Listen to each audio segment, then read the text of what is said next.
चलिए बच्चों, आज का हम क्लास शुरू करते हैं। ठीक है, तो आज का हमारा जो क्लास है वह घर्षण हम पढ़ रहे थे। तो घर्षण के बारे में हम आगे पढ़ते हुए देखते हैं भूकंप, है ना। क्या हम पढ़ने वाले हैं आज? हम भूकंप के बारे में पढ़ने वाले हैं। भूकंप कैसा होता है?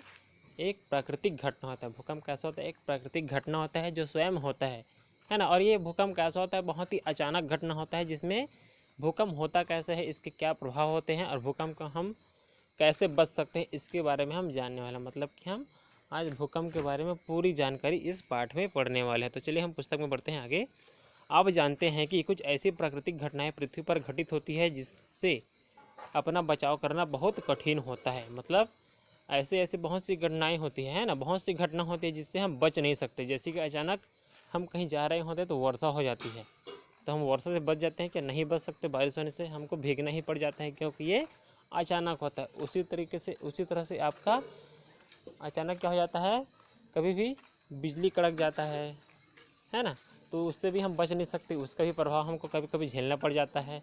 और ऐसे बहुत सारी घटना होता है जिससे हमको क्या होता है, हम बच नहीं सकते। इसलिए इन्हें प्राकृतिक आपदाएं भी कहते हैं, क्योंकि ये प्रकृति द्वारा होता है, इसको मनुष्य नहीं करता और ये अचानक होता है।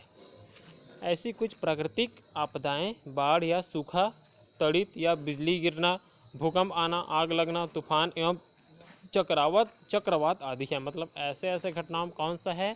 जैसे कि बाढ़ आना, बिजली गिरना, भूकंप आना, आग लगना, तूफान आना, ये सब ऐसे घटनाएं हैं जिससे हम बच नहीं सकते, क्योंकि ये सब अचानक होता है। ठीक है, तो ये सब प्राकृतिक आपदाएं हैं।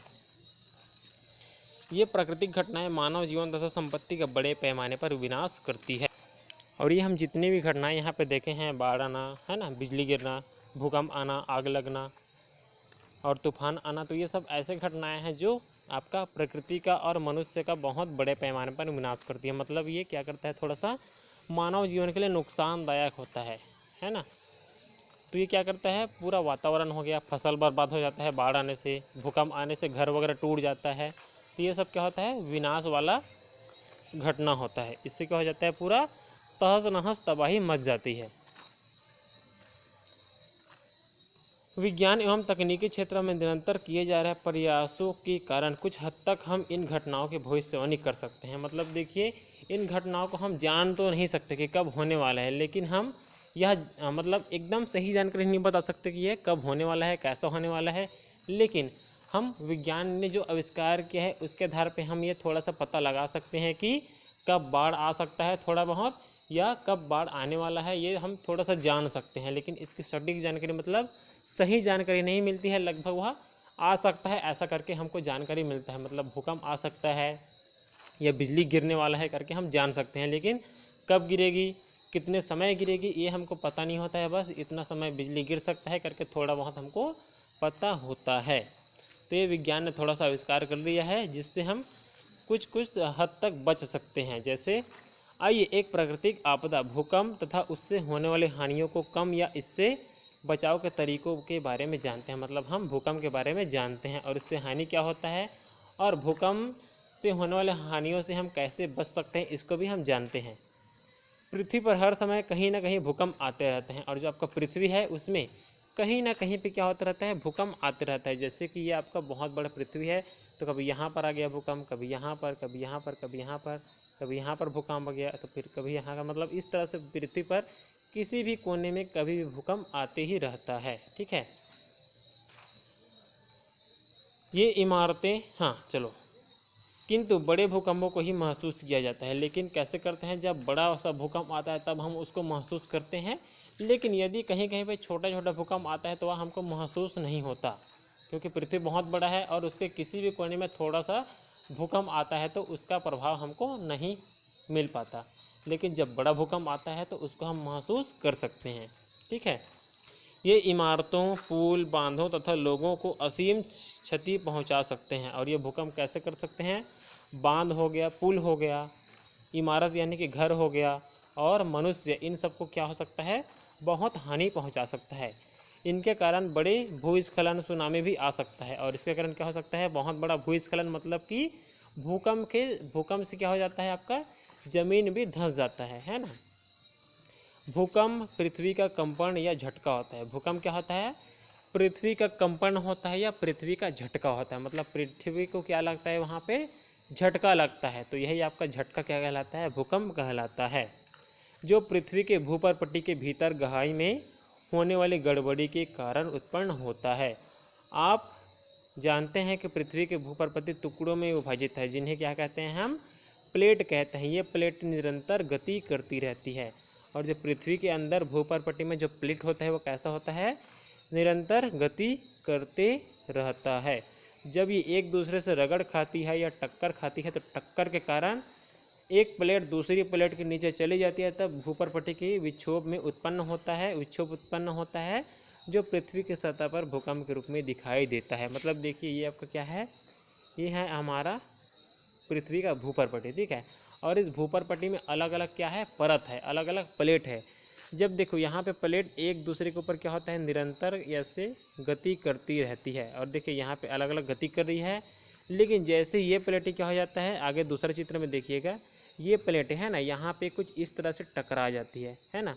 तो टकराने से क्या हो जाता है, एक प्लेट नीचे और दूसरा प्लेट ऊपर चले जाता है, जिससे क्या होता है, वहाँ पे झटका लगता है पृथ्वी का। और जब ये एक प्लेट नीचे और दूसरा प्लेट ऊपर आ जाता है, तो इससे होता है आपका झटका, मतलब भूकंप आता है। और जब झटका हो जाता है, तो इसी झटके से क्या होता है, पृथ्वी पर भूकंप आने लगता है। मतलब जब ये घूमते हुए प्लेट आपस में किसी कारण से टकरा जाते हैं, तो पृथ्वी पर क्या हो जाता है, भूकंप आता है। और देखिए भूकंप की चित्र यहाँ पे दिख रहा है ना, जैसे ये प्लेट टकराए तो क्या हो गया, यहाँ पे भूकंप आ गया, ठीक है। ये आपका भूकंप है, यहाँ पे दिखा रहा है, देखिए, है ना, ये आपका भूकंप है।